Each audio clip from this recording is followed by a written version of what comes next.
Hello, world. It is Tuesday, November 7th, 2023, and looking out the window at Defiance, it's kind of trying to be sunny today. At least this morning, I think might be clouding up a little bit later. But again, some fairly warm temperatures in the upper 50s. So it looks like another pleasant day. Good day for the farmers to continue to get I think the soybeans have been done, but there's a lot of corn is still out there. The devotion for today is entitled Much Needed Voices by Kenneth Samuel. Kenneth bases the devotion upon Psalm 107, verse 2, King James Version. Let the redeemed of the Lord say so. And then Kenneth writes, so much public discourse is dominated by extreme voices. Outrageous expressions are the ones that get the most hits and the most likes and the most attention online. Internet platforms are not guided by what's true, but by what's viral. And what goes viral most often is what is even more outrageous than the previous outrageousness. Consequently, our U.S. Congress is often stymied by extreme voices that elevate rigid political ideologies over practical political compromises that could best serve the American people. And the recent horrific attack on Israel by Hamas is yet another action perpetrated by extreme voices that do not serve the best interests of Palestinians or Israelis. If there was ever a time we need to hear from the redeemed, it's now.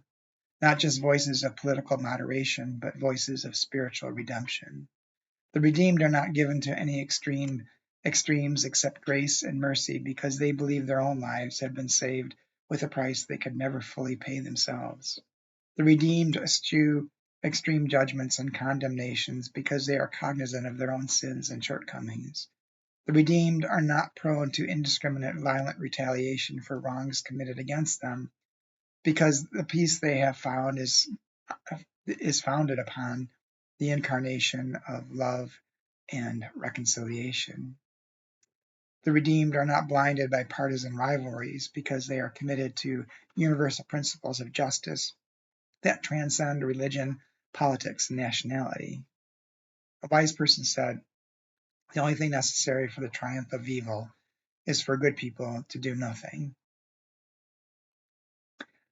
And Ken's prayer. Lord, thank you for your presence and power in our lives. Now use us to speak life to the tensions and conflicts that threaten our global community. Amen. Well, a lot of things went through my mind as I was reading this devotion. And one is the importance for us to respond and to take action, to not be silent. And that is, I know, I acknowledge is even harder today with social media because the extreme voices come out of the woodwork and jump all over people. But you just need to ignore them, or if you have to, block them.